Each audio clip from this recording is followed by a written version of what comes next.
Kind of like took my breath away playing a guitar that Jimmy Page played. There's a cool story about this guitar, and I'd like to thank Gotta Have Rock and Roll, the people who allowed me to play Eric Clapton's guitar and Eddie Van Halen's guitar and Kirk Hammett's guitar. They've sent me another guitar to help promote an auction that they're running. It is on right now. Check out the link in the description for all sorts of guitars and memorabilia. This guitar is up for auction. It's estimated to go between $75,000 and $100,000. But if you can't afford that, there is stuff all the way down in the $100 level as well, like signed albums and artwork and ticket stubs and all your favorite rock and roll memorabilia. Check out the link in the description. Thanks to them for putting another check off the bucket list for me. I'm playing Jimmy Page's guitar. This is obviously not a Les Paul, it's not a Telecaster, probably the third guitar you would associate with Page, but he was known to play Stratocasters every now and then. I think sort of the later years when I think of Page and a Strat, like Presence, and obviously the story behind this guitar we'll get into, but yeah, this guitar, I understand why Page was drawn to it. It has an amazing playability to it, and that's really the essence of Page. He was a session player, and he obviously valued playability over everything else, and this thing plays wonderfully. The intonation is perfect. Just check this out. That's usually my intonation test, an F major triad. If you can get that pesky little major third to sound just right on both parts of the neck,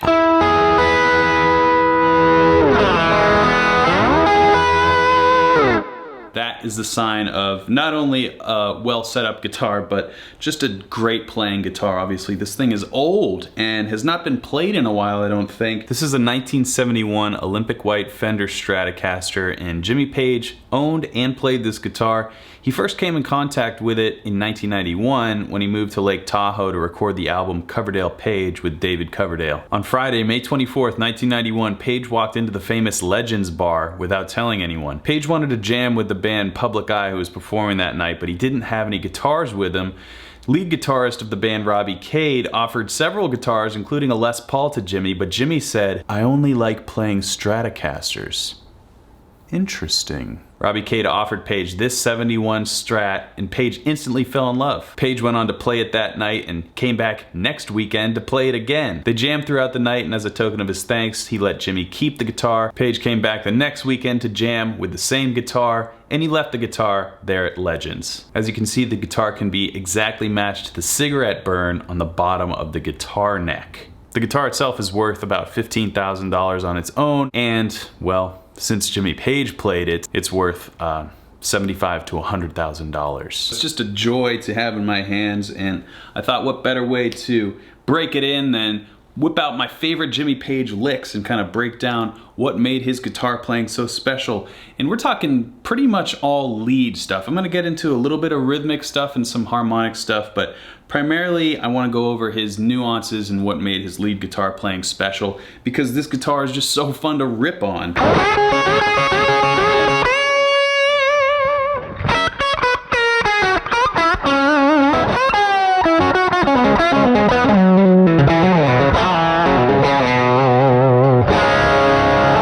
Let's get to the first lick, shall we? And also keep in mind, I am tuned down a half step. That's how the guitar came to me, so I figured I would keep it in that vein. So if you do want to practice along, either play everything that I tell you half step down or tune down a half step. And I'm basing all these licks just off my memory banks of Jimmy Page's primarily live performances and extended improvisations. Led Zeppelin was known for not giving a damn about playing long improvisations during their shows, and as a result, Page was forced to fill up a lot of space. What a dream for a guitar player, right? So a lot of these licks I'm kind of drawing from my experience watching Page on the live stage. And this one I always noticed about his double stops. Normally you think of double stops, you think of minor pentatonic or like blues stuff like. That's great, but what he would do is almost treat it like a B bender.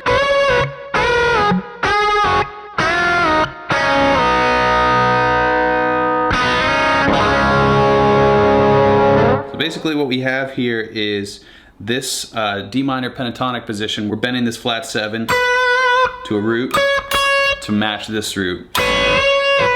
And it's all one motion. And then we're gonna go down here where we have this note right here. So in the key of D minor. That's a 5th, as you can hear. And we have the flat 7. So the 5th is bending up to a major 6. Doesn't that sound like Page right there, that sound?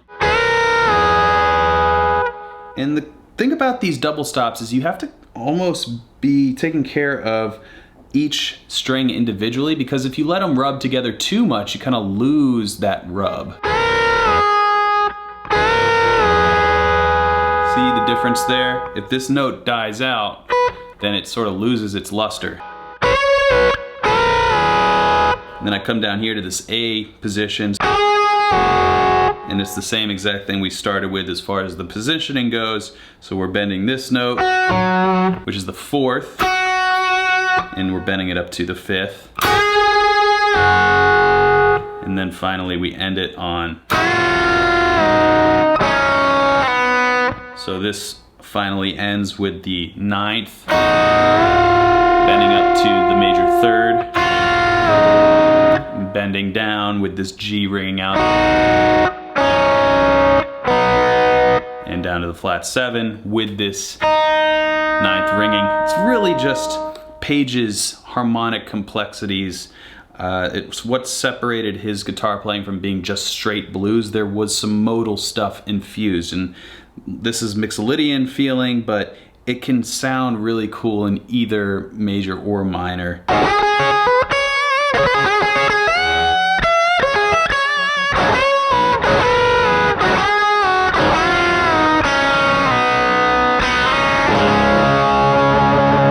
And it has these EMG pickups. I don't really know much about EMG single coil pickups, but they're incredibly nice and smooth sounding. Like, they're not overbearing. Like, you think EMG, you think high output, active pickup, like crazy noise, but these things sound amazing.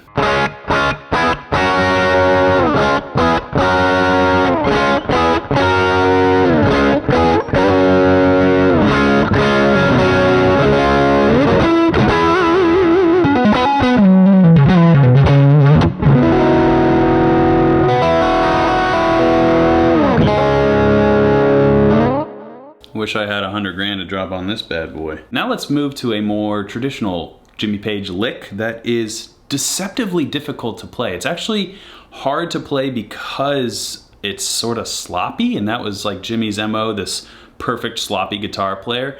He would be just riding in between the lines, you know what I mean? It's like he's driving down the highway 200 miles an hour and like barely keeping it on the road, but that was his mastery. So this is the lick I'm talking about. I think you'll recognize it right away.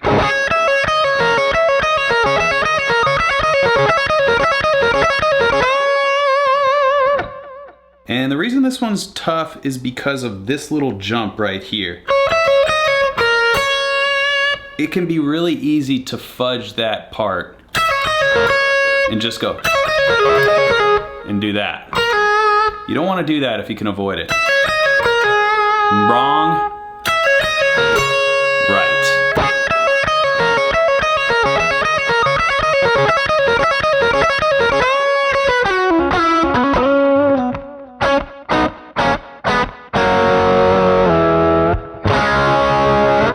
This is a pretty straight ahead lick as far as the finger positions go. It's really about the endurance and that attention to detail. Now, if we move on here, you kind of notice how I ended. That was another thing that I noticed Jimmy would do a lot, and kind of reminds you of the Heartbreaker solo or something like that. I think it was something along the lines of. But these little dyads, these little bluesy things, these are all built on the pentatonic, whether you're in major or minor.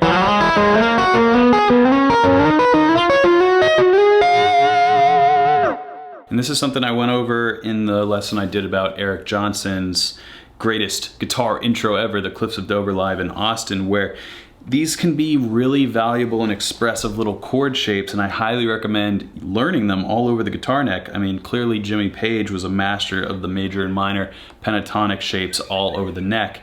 And really, you don't have to think too hard about it. It's just 2 notes per string in all these different scale positions. So if you want to think about it in the key of D minor,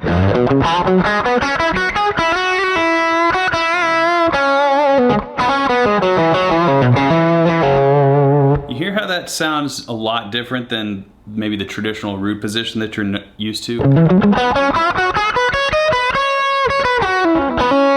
You have these tendencies that every guitar player kind of develops, but when you play in these different positions, like especially this 3rd position, it's real nice. And then moving up to the 4th position.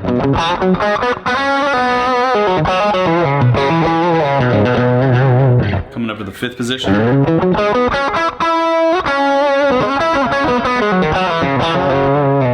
And this is a little bit of my own guitar playing coming out. Jimmy Page wasn't necessarily as linear as I like to play, but you're understanding how these scale shapes connect.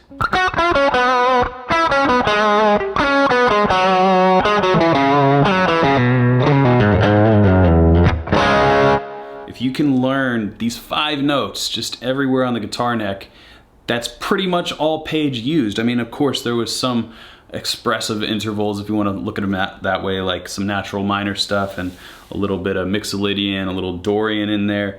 Every now and then some harmonic minor, but 95%, if not more, was pentatonic based as far as the lead stuff goes. So when I explain it like that, you can play the guitar however you want, and then that's where the inspiration of Page licks can come in. You take your Jimmy Page lick and then you continue on your own style, and then maybe you find another Page lick somewhere else, and that's how I kind of develop my own style while paying homage to people that I really enjoy their playing.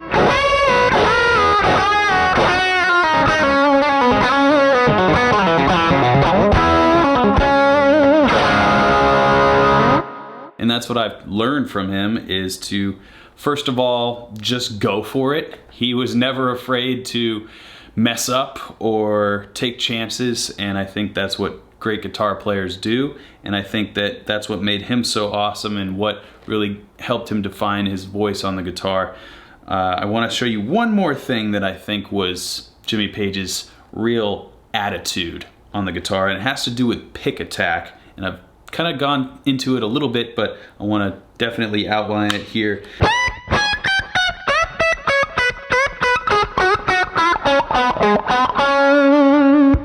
This is called digging in.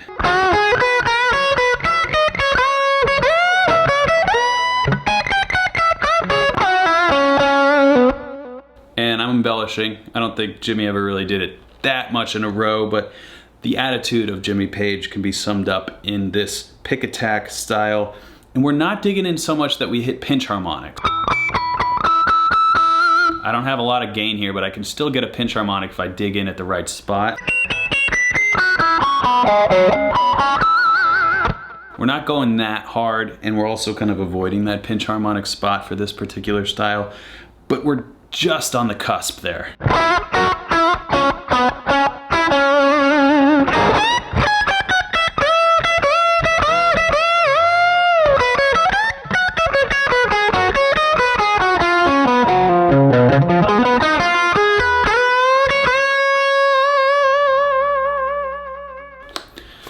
Anyway, this guitar is unbelievable, man.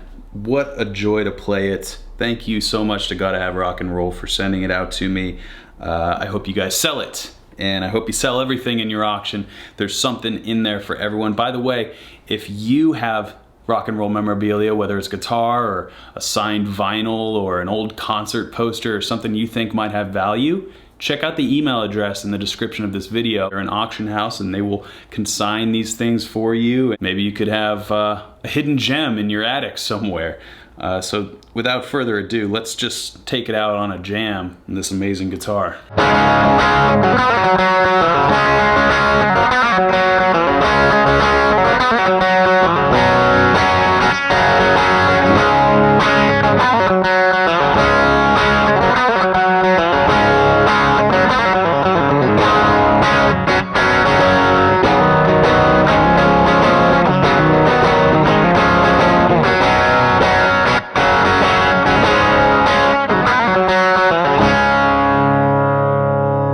Yo, I might record that. I mean, like, for real. Just came up with that right now. Mojo? Check.